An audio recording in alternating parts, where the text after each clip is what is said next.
Zdravila je treba imeti na zalogi za toliko dni, kolikor nameravamo ostati na dopustu, od doma rečemo, zagotovo pa še za nekaj dni več. Zgodi se, da je prestavljen let, zgodi se, da ne ujamemo trajekta, zgodi se, da zaradi kakršnega koli razloga ostanemo na dopustu, vendar le dlje, kot smo načrtovali, in nekaj dni zaloge zdravil je nujno.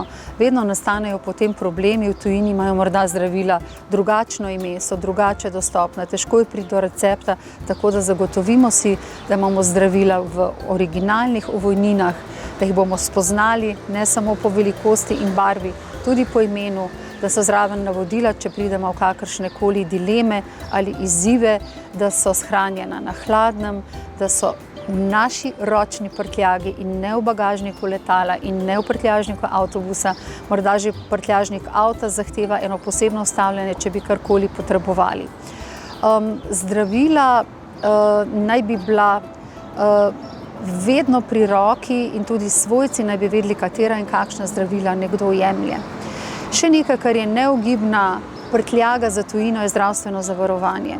Za evropske države velja, da lahko dobimo zdravstveno zavarovanje za Evropsko skupnost avtomatično pri zavarovalnici, kjer imamo sicer sklenjeno zdravstveno zavarovanje, že po internetu ali osebno samo naročimo tako zvano evropsko kartico in jo v nekaj dneh prejmemo. Začnimo to načrtovati pravočasno.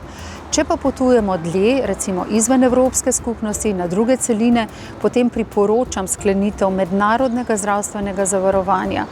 Nekatere zavarovalnice nudijo zavarovanje za cel svet, tako rekoč. To si priskrbimo pravočasno, če imamo sklenjenega, preverimo, če nam še vedno velja. Kadar potujemo v zelo neznane in oddaljene kraje, so tamkajšnje epidemiološke situacije tudi negotove.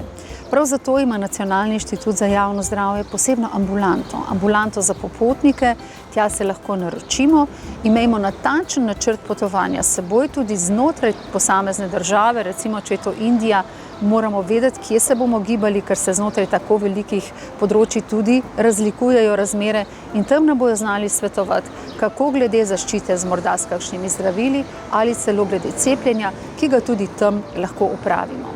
Kronični bolniki naj imajo pri sebi tudi posebna opozorila, recimo bolniki, ki se zdravijo s sredstvi proti starjevanju krvi, imajo posebno kartico. Pacienti, ki se zdravijo za sladkorno bolezen, imajo tudi posebno kartico. Naj imajo to pri sebi za vsak primer, če pride do kakšnih težav ali zapletov v tujini.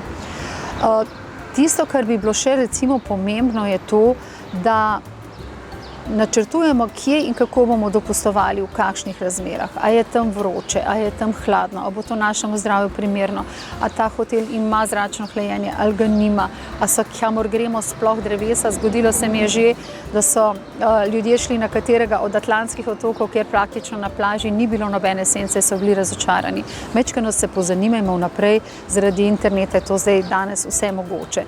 Ker če se bomo preveč izpostavili soncu v tistem času, ko je sonce najmočnejše, med 10. in 4. se nam lahko zdravje poslabša, tudi tistim, ki niso kronični bolniki, lahko pride do sončarice. Na soncu lahko ostanemo predolgo, tudi nehoteče na soncu zaspimo. Torej ta recept, pridem v svoj kraj dopusta in grem ležati na sonce, jaz bi nadaljevala in na soncu od utrujenosti in časovnih razlik zaspim, ni čisto smiselen. Če že utrujeni ležemo na sonce, naj nas nekdo opazuje, naj nas nekdo po 20 minutah opozori, če smo zaspali, da se umaknemo. Neposredni vpliv sonca, predvsem na zadnji del glave, tukaj je center za regulacijo temperature, lahko povzroči kar hude zdravstvene težave, lahko pride do hudega glavobola, do bruhanja, do zvišane telesne temperature. Takrat zadošča umik v senco, hladni obkladki, dovolj hladne tekočine, kakšno zdravilo proti bolečini za glavobol morda. Če se pa pojavijo krči in hude motnje zavesti, potem pa sodi tudi sončarica k zdravniku.